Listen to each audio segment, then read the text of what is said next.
बहुत समय पहले की बात है। किसी जंगल में एक खरगोश अपने परिवार के साथ रहता था। खरगोश जहाँ रहता था वहाँ आसपास बड़े जानवरों की संख्या ज़्यादा थी। खरगोश और उसका परिवार हमेशा इस बात से डरे हुए रहते थे कि कोई जानवर आकर उन्हें नुकसान ना पहुँचा दे। उन्हें अपने घर के आसपास ज़रा भी हलचल सुनाई देती थी तो वो झट से अपने बिल में छुप जाया करते थे। दूसरे जानवरों का डर उन पर इस कदर हावी था कि उनकी आहट भर सुनकर उनमें से कुछ खरगोशों की डर से मौत हो चुकी थी। यह सब देखकर खरगोश बड़ा परेशान रहता था। एक दिन घोड़ों का दल उनके घर के पास से गुजरा। घोड़ों की आवाज़ सुनकर सभी सहम गए और आपस में हमेशा की तरह अपने बिल में छुप गए। डर से पूरा दिन कोई बिल से बाहर खाने की तलाश में नहीं गया।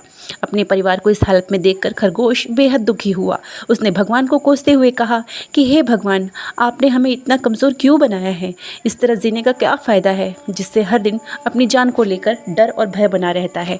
तभी सारे खरगोशों ने मिलकर फैसला किया कि हर समय डर और भय के चलते बिल में छुपकर रहने से अच्छा होगा कि सब मिलकर एक साथ अपना जीवन त्याग देते हैं। सभी खरगोश इकट्ठे होकर आत्महत्या करने के लिए नदी की ओर निकल गए।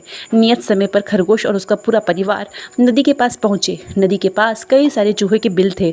जब चूहों ने खरगोशों को आते देखा तो वो सभी डर गए और इधर उधर भागने लगे। कुछ चूहे बिल में घुस गए तो कुछ नदी में गिरकर मर गए। चारों तरफ अफरा तफरी का माहौल था। ये पूरा वाकया देखकर खरगोश दंग रह गए। उन्हें इस बात का यकीन ही नहीं हो रहा था कि उन्हें देखकर भी किसी में दहशत हो सकती है। अब तक तो वो खुद को ही सबसे कमज़ोर प्राणी समझते थे और भगवान को दोष देते थे। अब खरगोशों की समझ में आ गया कि भगवान ने दुनिया में अलग अलग खासियत के साथ जीव जंतु बनाए हैं। जो जैसा है उसे वैसे ही स्वीकार करना चाहिए। अगर किसी में कमी है तो उसमें कुछ गुण भी है। हर किसी में एक जैसे गुण नहीं हो सकते। ये समझने के बाद खरगोश और उसका परिवार घर वापस लौट गए। कहानी से सीख, प्रकृति ने सभी को शक्तिशाली बनाया है। बस फ़र्क इतना है कि सभी अलग अलग क्षेत्र में अव्वल होते हैं। इसलिए हमेशा कमज़ोरी से भागने की जगह उसे ही अपनी ताकत बनाएं।